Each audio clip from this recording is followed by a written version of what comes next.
Ang bulubundukin ay tatahakin, mga karagatan ay tatawirin upang mailatag ang magagandang tanawin at maipahayag ang mga kwento ng pagkakaisa para sa kalikasan. Lakbay Kalikasan.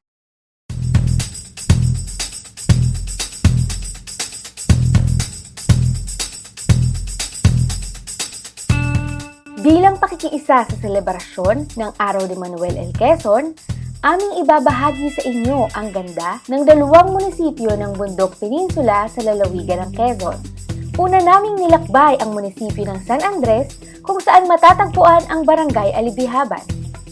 Ang isla ng Alibihaban ay isang kilalang tourist destination.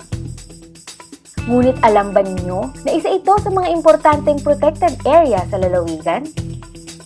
Matatagpuan sa Alibihaban ang isang wilderness area na binubuo ng mahigit 100 hektarya ng mangrove forest. Ngayong Sabado, hindi lamang ang ganda ng isla ang nais naming ibahagi sa inyo. Sinamahan tayo ng Bantay Dagat at lokal na pamahalaan ng San Andres upang ibahagi sa atin ang kanilang pagkakaisa upang mapangalagaan ang samot-saring buhay sa Alibihaban. Ang Alibihaban ay isa sa 7 barangay ng San Andres. Ito ay isang pulo na may lawak na humigit kumulang 400 hektarya. So ito ay hinati sa 3 sektor, yung sa south, yung gitna na mas binubuo ng timberland at yung sa north. Ito ay naproklamang wilderness area at makikita naman sa masinsin na mga bakawan sa gitnang bahagi ng isla. Ito po ay naproklama noong 1981 under the virtue of Presidential Proclamation 2151 na may sukat na 480 hectares.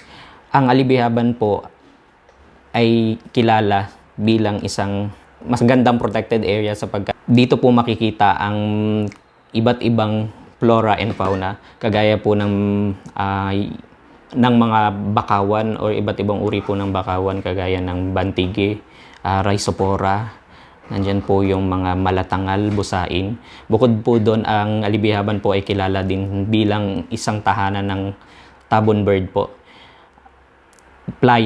Yung ding pong fruit bat natin, doon din po matatagpuan sa isla ng Alibihaban. Ang Alibihaban Wilderness Area na napakayaman sa iba't ibang uri ng mangrove ay patunay sa napakaraming isda sa isla.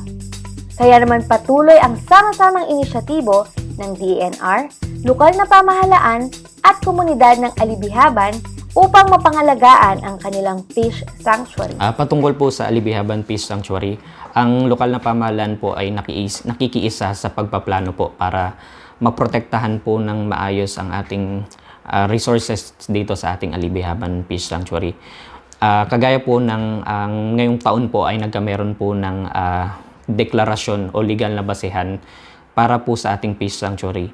Ang ating Fish Sanctuary po ay meron pong tinalagang 18 hectares na strict protection zone at kasama po doon yung 50 meters na buffer zone po mula doon sa Alibihaban. So previously po ang Alibihaban Fish Sanctuary po ay nagkameron na ng mga aktibidades kagaya po ng resource assessment. Doon na nga po natin na-identify kung ano yung area na kailangan natin protektahan. Kasama po doon ang BIPAR, ang DNR po at ang lokal na pamahalaan po para po doon sa assessment na ginawa po.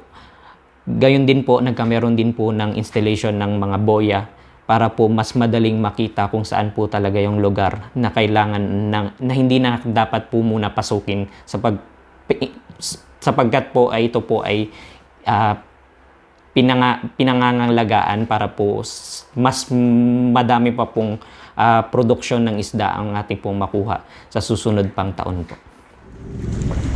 Ito po yung santuary ng Alibihaban. Hindi mo pagitan. Nakikita po natin yung mga kawayan. Ngunit marami po itong kawayan dati. Kasi ngayon po ay nakubulog rin po at nakuputol sa lakas ng alon. Dito po natin makikita sa santuary ng Alibihaban yung sari-saring uri ng isda.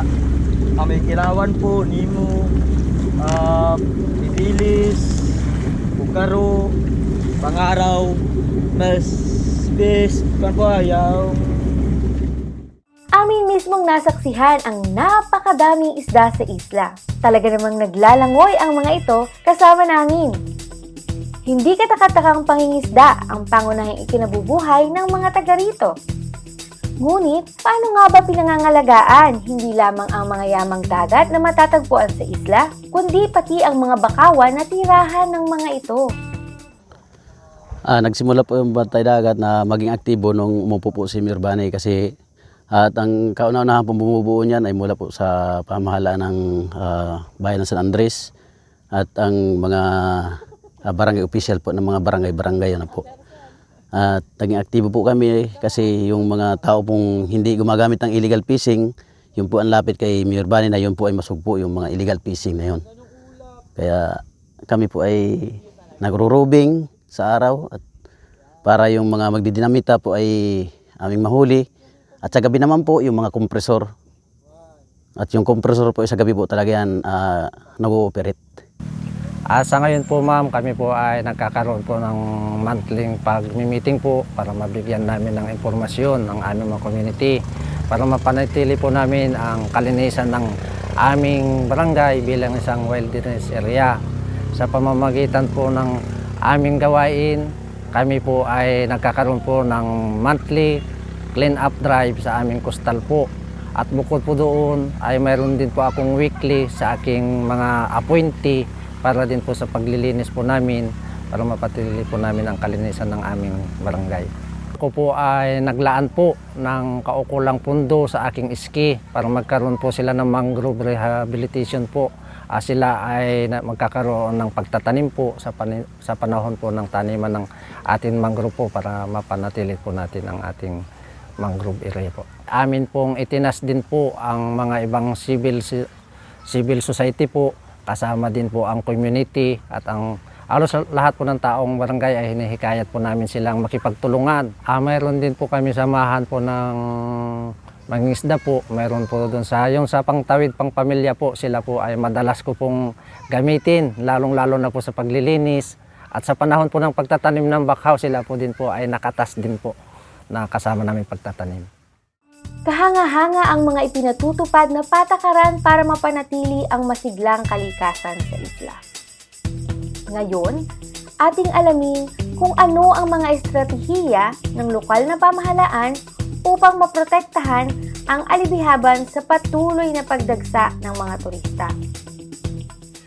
Ang pamahalaang lokal ng San Andres ay nagsisikap na isaayos sapagkat nagsimula na nga itong dagsain ng turismo ng mga turista at inaayos yung patakaran patungkol dito at kung paano din titiyakin na kasabay sa pagdami ng turista ay yung mapangalagaan din at masustain yung pagiging tourist spot ng Alibihaban. At kasabay din nun ay yung pagsasaayos ng mga patakaran sa pagdaong ng mga bangka upang matiyak na nare-respeto din yung mga navigational lanes at hindi din naman napapagkaitan yung mga mangingisda ng kanilang fishing ground. At recently lang ay nagpermahan na din ng Memorandum of Agreement between the DNR and the Municipal Government of San Andres patungkol do sa paano pangangalagaan yung mga na-identified na nesting ground nung pawikan. Ang mga inisyatibo sa Alibihaban ay isang patunay na maliit man ang mga hakbang, basta sama-sama ay may malaking magagawa. Muli, sana ay nagsilbing inspirasyon sa inyo ang mga makakalikasang pagkakaisa ng DENR, lokal na pamahalaan at mamamayan ng San Andres. Sa atin namang mga turista, huwag nating kalilimutan na ang pakikiisa ay mahalaga upang mapanatili ang mga samot-saring buhay sa Alibihaban Island. Abangan niyo po sa Setyembre ang isa na namang kwento ng pagkakaisa para sa kalikasan. Ang bulubundukin ay tatahakin, mga karagatan ay tatawirin upang mailatag ang magagandang tanawin at maipahayag ang mga kwento ng pagkakaisa para sa kalikasan. Lakbay Kalikasan.